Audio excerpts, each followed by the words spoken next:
Four-of-a-kind racing. Behind the Visor.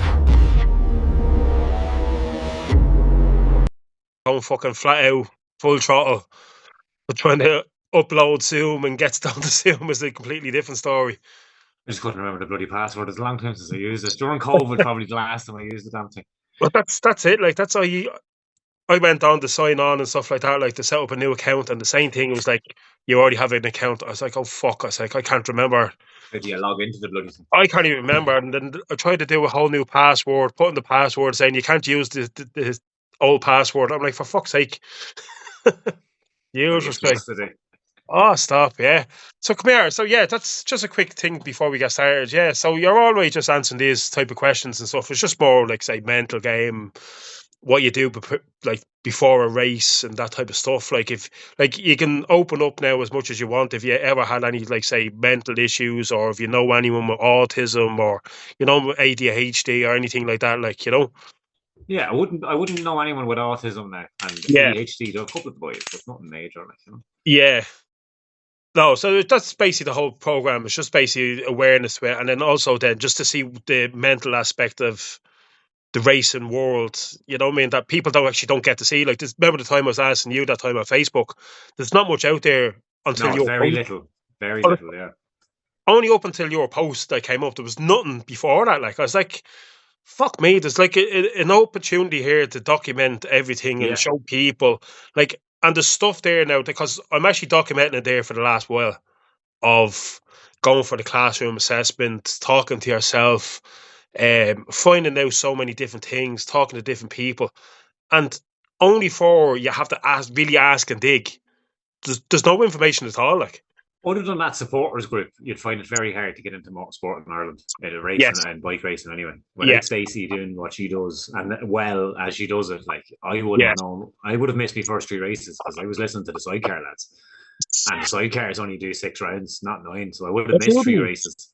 Oh, I didn't even know that he done that. Like, yeah, they do less races because obviously the danger involved and the time it takes for the sidecars. Like, yeah, it's fucking mental, the sidecars, isn't it? Like, that's what I was talking to one lad. Wait to do it this year. I can't wait to do it this year. Are you doing sidecars? I'm doing passenger sidecar on an F1 this year as well. Fuck. Hopefully. We'll see. I was supposed to be at the assessment day you were at, but because I done it last year and I'm just adding a category to my license, I just have to go the second day to show that obviously you can ride the bloody thing. Yeah. Never rode one before. That's just going to ask you, how the fucking hell can you get the experience of riding one now if you've never been on one? Yeah, you just have to do it, like same as everything else. Head down, arse up. Because it's something like you don't actually see them even on track days. Like, I think they've one track day a year in Kyrgyzstan. I think is all they have. Yeah, that's what I'm saying. Like you say, even in Modelo, like how can you get to use the track? Like if you've never, I know, there's no track day sport unless you know somebody with one and they have a yard or something that you can have a go in. You ain't having a go. No, because they're expensive. Like that's what I was listening to. Mad money. I was listening to a podcast, actually. I can't remember. It was a British podcast anyway, but they were talking about how much there is to actually race in the TT.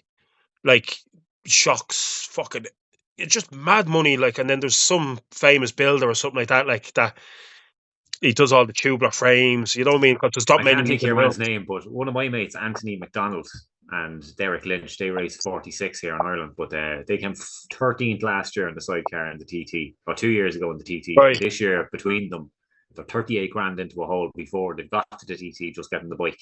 Yeah, and they probably have to wait for the invitation then as well. Then, no, they'll be there now. That's for sure. They're top 15, like, so they're guaranteed an entry. Like. Yeah. Because I know, like, when you just apply for it, like, you have to actually just wait then to see do you get the. Oh, you could have all the money on the bike and everything, and you still mightn't get to go. Like. Yeah, like I was talking to, like, the money I put in now. I was I think was I telling you before I'm racing the Suzuki S-Rad. You were, yeah.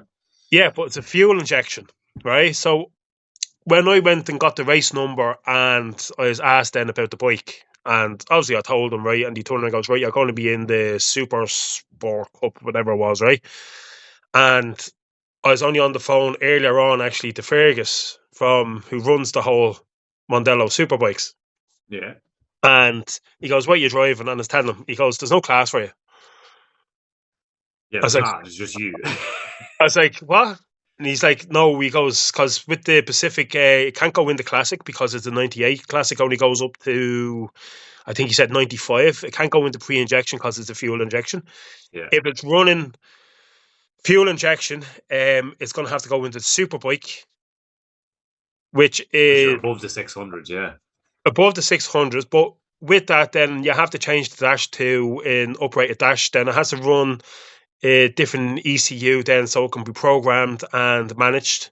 Yeah, the so compliance for the regulations, yeah. Yeah, and I was like, oh fuck. I was like, I literally, there's about $5,000 just put into this bike there over the last couple of months through sponsorship. You could have just put carbs on it and ran in the pre-injection class. Can't. That's he said it has to be No, but you can put carbs on any injected bike. Like I can buy the Euro 6 2004 that's fuel injected and put a set of carbs onto it. But he said that to me, I can't. Oh, well, that's strange.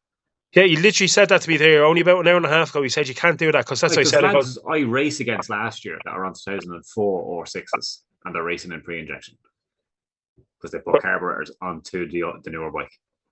That's what he said to me, like, and I was like, oh fuck. Yeah. But he literally said you can't do that, like. You're what are you, a couple grand in a hole already? about 5.5 in there, like. You may throw another few quid into it and on you go. I was fucking thinking about taking insurance out and then putting a match to it. They fucking came back on the insurance, like. Well, the rest might be a rare enough bike now, like.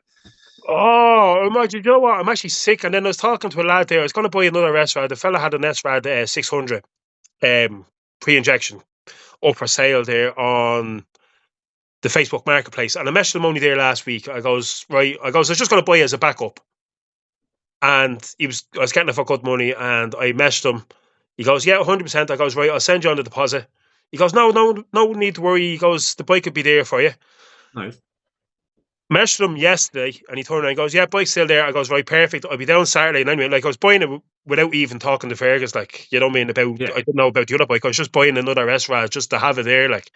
And after I got that news of Fergus, then I turned around and goes, right, I have to message your man again just to see is the bike 100% there for Saturday. And when I went on to the Marketplace message, it comes up, item no longer available. And I messaged him, I goes, is that S-Rad gone? He goes, yeah, sorry, sold. I'm like, you bastard. Things like that move quick. Like, there wouldn't be many of them for sale. I was getting it for 600 quid. Fuck. Should the fairings be worth that? Like. Yeah, like, that's what I said to him, like, when he had it up for 1,000, I goes, look, now it needed a bit of work to say, get back on the road. I goes, look, listen, I'm not putting it back on the road. I'll be putting on the track. I goes, I'll give you €600 now deposit for the bike. And he goes, right, we'll give you 600 for the bike. He goes, don't worry about the deposit. I was like, right, genuine sound enough, didn't I? I said, happy days. I go downstairs, you pick it up and it's gone. Fuck. I mean, it wouldn't have done you anyway if you're stuck in super sport, like. No, I would have gone in the pre-injection. Yeah. The pre-injection class is great now, I have to say. Man. The boys are great. Like, now, I haven't raced Modelo in it yet, but up the north, Jesus Christ, boy, some of the bikes. Yeah. Like that Super Sport Cup, they are on another level, like, compared to I was up in Kirkstown. You were at the Big Tree. Yeah. The Big Tree series. The weekend I crashed, yeah. Oh, was it? Yeah. It was you that crashed. That's the bike, the black bike with the yellow stickers on it, and then the next race it was a white bike. Yeah, I was actually up there for the last race as well, like, and I actually remember because I was like, I love Kirkstown. I think the Kirkstown track is unbelievable. I love it as well. Yeah, you're not too pushed. You're not in the, let's say, the danger of Mondello, the stoppy starting. It's like there's a good bit more flow to it. Like, yeah, like especially coming off to say the grid there, and you have the fast left going down, like, and then you still have a fast enough straight then to go into the right turn. Like, it's like I dropped it in the second chicane, but it was my lack of experience that caused the accident more so than anything else. Like, but it was an experience, that's for sure. Oh, come here. Was that your many races where you in, like? That was my 5th race. Oh, your 5th race? Yeah, that would have been my 5th race ever. All right. Well, that's not too bad, like. Well, it was a low side. I got off lucky, you could say, like, you know. It was. How did the bike fare out? The bike, it was only the left side. It was just menial damage, you know. Silly bits, clip-ons, top ends, fairings, obviously. Now, lucky enough, I had a spare set of fairings there ready to go because obviously it's going to happen. We all know it's going to happen at some point. Be in the van and you drop it, or you drop it taking it out, or you drop it on track. You're going to fucking drop it. Yeah. I was actually watching. I had Graham Anderson on. He was, he was pre-ejection there last year. He's moving up now this year. And I was watching from the Masters last year. No, not last year. The 2004, I think it was. And basically, we were just coming down to the grid, and like that, lining up for the grid, and two lads just crashed and just fell over. Bikes, you could just and I was like, "Fuck!" Oh, one of the bikes was just wrecked. Like, it was just. Yeah, man. I think he was second or third in the grid, and he had to just push the bike off. And like, even if like my gazebo take off last year, and they hit Kira Cahoon's Ducati 748, like, or 749. Right. Like, you don't even have to be near the bike and you get to single brake. Yeah, fucking crazy. Like, what made you get forced into racing? What made you go, say, from the track into actual racing? Well, I went straight to the racing. Oh, did you? So you don't have a road license, do you not? So I have a very long story when it comes to me racing. Starting riding a bike. I have a child called Revan. Yeah. Revan Wright. Or car mad this house. What's his name? Revan? Mad. Revan, like Revan your motorbike. That's lovely, I have to say, yeah. The wife came to me with an MC 22 250 double R back in the day, 10 years ago. We had the kid and we're like, right, we'll wait a couple of years. Just, let him get it over. He finally hit 12. On April 24, I went, right, I've had enough. And I went and bought a Honda Transalp. Completely the wrong bike for a man like myself or yourself. But a bike nonetheless. Yeah, bike's a bike. That, killed the bike. The back wheel locked at 140 on the motorway because obviously it's not made to be flat out everywhere, which I'm sure we all are. So I bought a Bandit 600 then, like a month later. It was still in April 24. Yeah.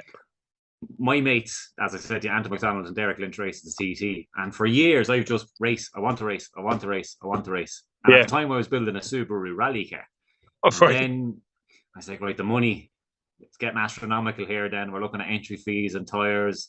There wasn't a whole lot of sponsorship. We just came out of COVID. I was self-employed at the time. I was like, right, I can't afford this anymore. Yeah. So I sold up the Scooby and decided I was going drifting. Again, realised this is too fucking expensive for a man on a 9 to 5. Like, yeah. The boys are like, when you just go and get your bike license, like, you can ride a bike, I'm sure. Yeah, I had a go when I was a kid. I had a go of a couple of scramblers. I never legally rode on the road, really. Like, I literally had my leg over 2 yokes when I was a kid. Fuck, I have big balls. Let's go for this. So bought the Transalp anyway, had that experience, and I went, right, well, I haven't died at this, so let's get the Bandit. The Bandit was amazing because it was loud. Yeah. It was a bit windy, so you felt like you were going a lot quicker than you really were. Like, it was great. I had one myself. Yeah. November of 25. Now, remember, I only started riding in 24. Yeah. I was like, right, fuck this, race bike time. The boys told me how to get the license. Got talking to Stacey and the supporters group. Went, right, I can do this. Bought the bike for 1,250 euros an R6. Unheard of for that kind of money pre-injection. Yeah. Jesus Christ. Even with quick shifters and everything on it, was that price. And it wasn't a neat bike. It's a lot neater now than it was then. Like, well, nonetheless, it's a bike that. I'd never put my leg over until I went to the assessment. I'd never even, in the driveway, started and sat on it as far as I gone. Like, I was like, right, I can do this. Brought a couple of boys with me. Got the head right, because obviously doing something like that, where you've never done it before, and I've been in Mondello, hundreds of laps of Mondello in the car. I know Mondello as a car track, though. And but that's why I'm actually down at the assessment. That's why I was talking to lads there, like, and the tutors, wherever, asking, like, has anyone actually rode on the track before? Like, and people are like, oh yeah, car. But that's what I was talking to them when I was like, have you ever actually drove a motorbike on the track? They were like, no. I was like, it's completely different. Like, it's not even the same track. You may as well be in a different place.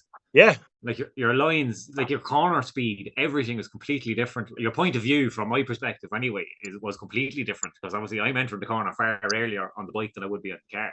You're going to be 3 inches off the ground now soon going into it. Soon enough, yeah. On an F1 at that as well, hopefully. That's with Fran Newton now. He's starting his first year. He done the passenger last year for Ryan on the green bike.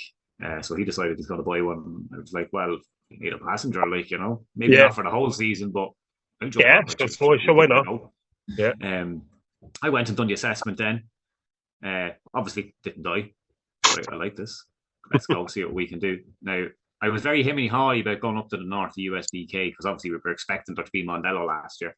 Yeah. And I knew Mondello, I'm living in Louth, so it's not that far for me, really. No. Like, there's only 5 or 6 rounds. It's not too bad. But I was very apprehensive of going to the USBK then, because obviously I don't know anybody who lives in the north. My mates aren't going to be racing because obviously sidecars, there are only so many races, which luckily enough, I actually looked into the supporters group with Stacey to find out I was going to miss 3 races at the start of the season.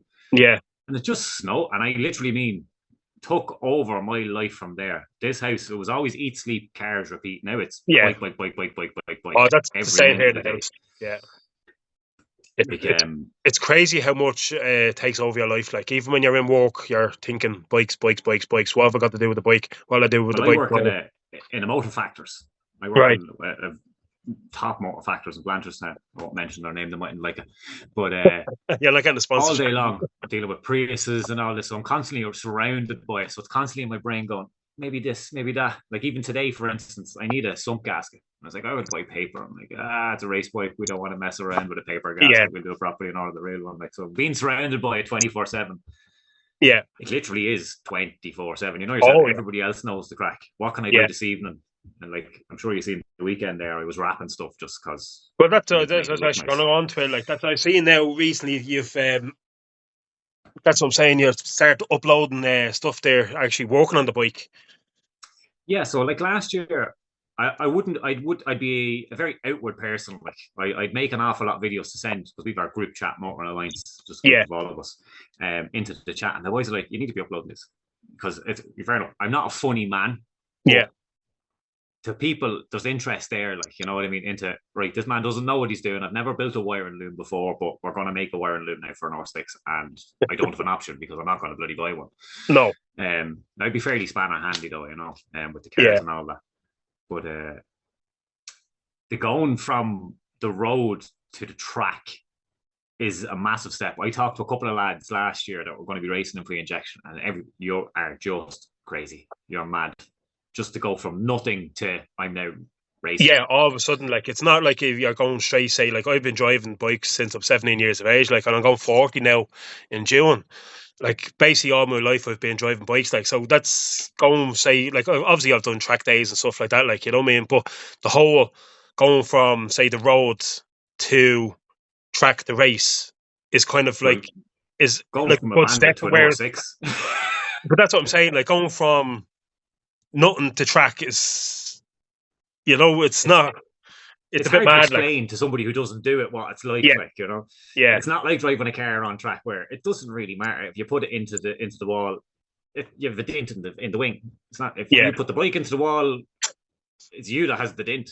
Yeah, basically, yeah. So that's like your mindset for that is just completely solid, basically. Like, I'd even the boys would say, like, I've probably the strongest mind that I could possibly have. There's nothing, like, you tell me I can't jump out of an airplane, I'm jumping out of that. Oh, yeah, jumping out of it. You can't do an Ironman, I fucking show you who can do an Ironman. Like, so I think on the mental aspect of things, I think it's good that I'm mentally strong as I am, and that like, we just do it. So, like, there's no point sitting here worrying about it. Like, anything can happen. We could get killed crossing the road to go buy a pack of cigarettes. Like, so at 32, if I didn't do it now, I'm going to be too old to do it. Well, I don't want to start at 40 or 50. Like, oh, that's me. Fucking, I'm basically getting back into racing. Like, I had to put everything basically on hold for years because the majority of my life I was bodybuilding. Like, I was in the army driving motorbikes within the army. But when I was in the army, I was in the cavalry squadron in the army. Like, that's all I done for my daily job was just driving motorbikes, like doing presidential escorts. I was given a Suzuki Bandit DR. So basically, my job within the army was delivering post-government letters around the government buildings and ours on Nucleron and stuff like that. And I just got to drive every day of the week on the Suzuki Bandit for my job, like. And get paid for it. And get paid for it, like, yeah. So, like, doing that, and then just, that's what I said, like, everything then happened, things got into the way, like, you know what I mean? I was doing track days then. This is when I was 18, 19 years of age, like. And then everything just, say, life got in the way. Then I ended up having kids, one kid after the other. Got married, and I said, you know what? I'm coming 40 now in June. I want to do this now for the kids. I want to fucking basically do it as well for myself. Like, I'm not going to be just saying, I'm doing it for the kids. Like, I'm being selfish. It is a very selfish sport. That's what I'm saying. Like, I am, it's an incredibly selfish sport. Like. Yeah, that's like my wife now. She gives out to me, like, probably like your own missus, saying, like, I'm going down to work on the bike for half an hour. Right. And I come back up and she's like, "You're there 2.5, 3 hours, Paul." I'm like, "What?" It only felt like a half an hour. My woman could not be more supportive of me if she tried. Like she actually bought me the gazebo last year Yeah. because I didn't have one. Like my woman rides a R3 251 Brad. Like Yeah, you she were saying is that before. as He drives the bike, into yeah. this as I am. Like if Yeah. we could afford to have the two of us racing and the child racing, we bloody would. Like like I couldn't actually thank her enough for the support she's given me last year. Like obviously we're together 15 years, so we have a lot of history. Like, but for somebody to support a nobody doing something that's absolutely crazy to the normal average human, like you couldn't ask for a better support network. Like, even this child, like I'd be happy enough to let him service the bike because he's been there with me since he's 2, working on cars and pulling engines apart or doing whatever. Like, so I'm very lucky with the support network I have. Like, very lucky. No, that's good now. Come here, one of your biggest inspirations in racing. Do you watch MotoGP? Do you watch BSB? I started watching MotoGP to the end of last year. Bit of BSB because it's on the telly. As I've always said, I'm a car lad through and through. Yeah, so it's just all cars. It's just the bike just happened. Yeah, the bike just happened out of nowhere. Now I've always I'm a speed freak. That's we all are. I've always taken an interest. Like for the 15 years I've been with my wife, and my sitting room door is a large R1 poster, which is kind of, I blame her, Anto and Derek, and her father for giving me that poster. Because if I didn't look at it every day for 15 years, I wouldn't have the obsession with, like, I'm obsessed with Yamaha. I'm a complete Yamaha snob. To me, there's nothing better. There's a reason they have tuning forks as their logo. Just an absolute Yamaha snob. But it led me to where I am now, like, Like, and I have the 99 pre-injection R1. Is there a reason why you're a Yamaha snob? Well, it's just over I wouldn't be the biggest Valentino Rossi fan now. Right. I'd be a Casey Stoner fan if I was to pick one. Yeah. The inspiration for bikes is the wife, really. Like, she arrived with an MC22. Right. When we were what were we? 18, 19. Like, she's a couple of years older than me. I was 18 or 19 when I met her. And like, I had a Virago when I was 16 for messing around on. For what was it, a little 125 or? A little 250 Virago. Oh, rare enough little bike now. Yeah, that's like, I've never actually seen a 250 Virago. I've only seen a 125 and a 750. I think it was a 125 with things done to it. I'm not 100% sure. I wound up in a hedge, as every young lad would do. But like, my inspiration would be the child, to show him. Yeah. Anything. I've told him my whole life. I used to run for Ireland. I was an international athlete, so I competed at a high level. In multiple sports, like, and I know what it takes to be a top. So that's obviously where you get the drive from, then, and the automatic thing to just go straight into something and race. Like, just do it. There's nothing. I don't care what anyone says, other than financial thing. There's nothing stopping anybody doing anything. Yeah. If you like, anybody can climb Mount Everest. Just go and do it. It's that simple. If you don't believe in your head, like when I was running, for instance, if I did not know that I was going to win that race, there was no way I was going to win that race. I used to drive around or run around when I was training, listening to Tina Turner, "You're Simply the Best" on repeat, and telling myself I was the best. Turns out I wasn't the best, but I was up. But you still had the mindset for it. Yeah, it's all in the head. It's 70% in the head, 30% in the legs. Yeah. And then your traction control, your hand, your throttle.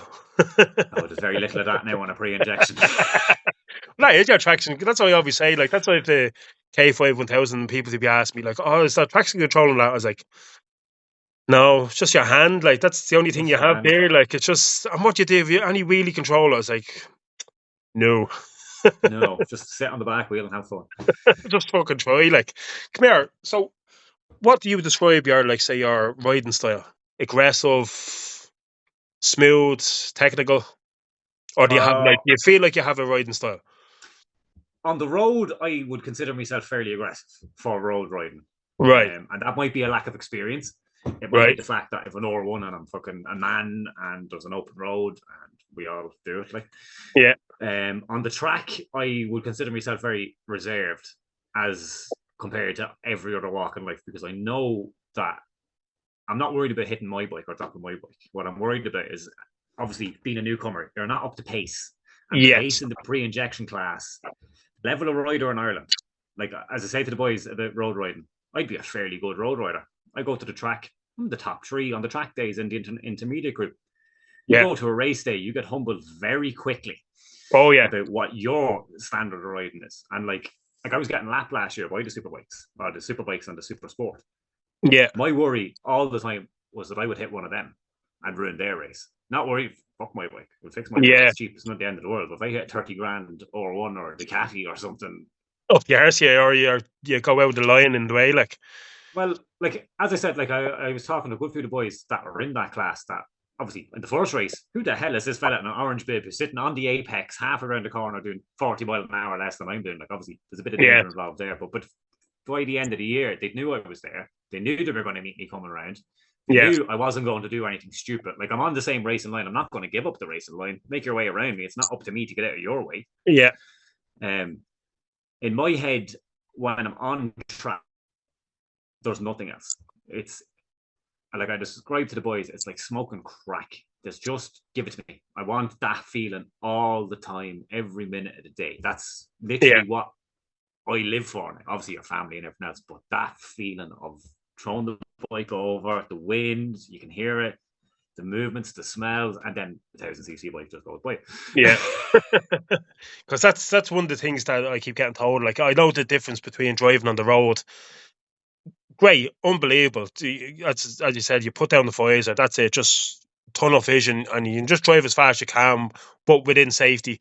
And then the feeling that you have then going on track is a completely different feeling from being on the road. And that's what I was being told there. It's like, see, when you go racing, you can multiply your track riding by about 100. He said it's just a completely different level, different experience altogether. Like, well, the level of rider it brings you to, like, I've only done a year's races. So I'm a bloody nobody. I realistically still don't know what I'm doing, but my level of riding in a year, it's astronomical. Like, even the lads who I ride with on the road, what happened to Shane? How is his body position like that? How is he? yeah. And I'm instinctively doing it now when I'm on the R1 on the road. Like, I'm not putting my knee down and hanging it out or whatever, but you can see the progression from, right, I'm fucking stalling the clutch here. I can't do a U-turn to, I put my knee and go around that roundabout now on the R1, like, and you don't actually see it. It just happens. Yeah. And it's because of the other people. It's nothing to do with you. It's to do with the other people. Yeah. But that's confidence, I think, is a massive thing. Yeah. Especially when you're on a motorbike. I don't think someone should actually ride a motorbike unless they actually have confidence. Yeah, no, definitely not. Like definitely even not on the track. No. Like, it's funny when you see people, like, just say normal Joe Soaps just driving around the street, like, driving, but they're absolutely petrified on them. And I'm like, why are you driving a motorbike then if you're that fucking scared? You've no confidence whatsoever. Like, you're going to kill yourself, like. And these fellas, I think an awful lot of people bought them during COVID and stuff like that. They've nothing else to do. Right, I'll go off, get my license. I haven't drove, say, in 15, 20 years. It's still there. I'll buy myself a motorbike. And then they're a fucking bag of nails then on the fucking road, like, and you're like, that's not going to end well. No. Plus, as well, if you rode a bike 20 years ago and the traffic that was on the road 20 years ago, you rode a bike now on the road. Oh, it's a night and day. Night and day. Like I ride to work when the weather's good because obviously, you know yourself, you're on a pre-injection bike with no traction control, ABS. I barely have bloody headlights because they're old 90s headlights, like, you know. So when I wouldn't be a fair weather rider. Yeah. But with the bike that I have for the road, I've had 2 high sides where I've landed on the tank because there's oil and crap on roundabouts and stuff. Like, you can't predict that stuff. So if you're scared just going straight, you've no business being on the road. Going into roundabouts, there could be oil, potholes, anything. Like, unless you have it in your head that I am in control of this vehicle 100% and I can stop it if I have to stop it, you should not be on a bike. Yeah, exactly. So come here, what would be one of your proudest moments racing? At the end of the season last year, I can 100% pick one. I was in tears in the back of my van. Now, I didn't win anything last year. I finished in the top 5 once because other people had crashed. I finished in the top 10 in my first year of racing in my championship. Now, there was 24 riders in the championship. Obviously, not all of them competed, but I finished 9th overall. I got pipped at the last race for 8th place. I was in 8th place all year long, and then I got pipped to 9th then for the last race by Stephen Love. But he got me just the way it is. But the end of the last race, the last day in Bishop's Court, I said to myself, right, I haven't got my knee down all year. Obviously, getting your knee down is not important. It's not going to make it go any quicker. But I said, this is my last time I'm going to ride this bike this year. This is probably the last time I'm going to get to ride this year. This is my last lap of the year. Yeah. Now, my wife, before I went out, said to me, this is the last time. You give this bloody death. Yeah. And I was careful enough at the start, Grant. And on the last lap, I remember going down the straight at Bishop's Court. Well, it's now or never, baby. And I was just first corner, put the bike into the left, knee touched the ground, and I went, oh, it's that easy. Finished the race, and I was sitting in the back of the van with Anto, and he's like, well, how do you feel about your first year's racing? And the tears just came. I was so emotional. Like, we wound up taking the bike and doing a burnout and everything. I didn't win anything, but I feel like I've achieved something that so much, nobody's ever done. Like, you know, like, especially like if you're 18 and you start riding and you jump into whatever class it is. Okay, you're 18. To start at 32 is a bit of an extremity, you know. And especially only driving, say, for a year then as well. Like, I wouldn't even say I was driving the year because the bike broke. I had to buy the other bike. The weather wasn't all there. So from April 24 to November, what's that? 6 months. I bought a race bike. Yeah. So after 6 months of being on the road, I was like, I'm going racing. I'm not racing to win because I think I can compete. I want the race because I want to be there. Well, that's the same thing with me. Like, that's always like people are saying, like, why don't you get like a fucking 1000cc super bike, new up to date one, or new, say, Jigs or 750 or 600, whatever. I'm a Suzuki man. Like, I just love Suzuki's. Like, and you know what?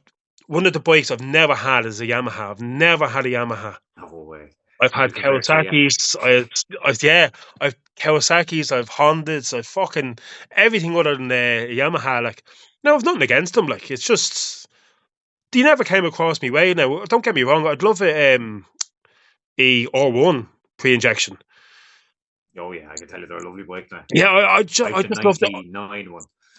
I just love the old style shape of them and the style of them and everything. Like, it's just, I just think they're a lovely shape. Like, it happens. Where I got me into Yamaha even before I was in bikes, I always would have been a Yamaha snob because of the Euro 1. Our father bought the Euro 1 I have.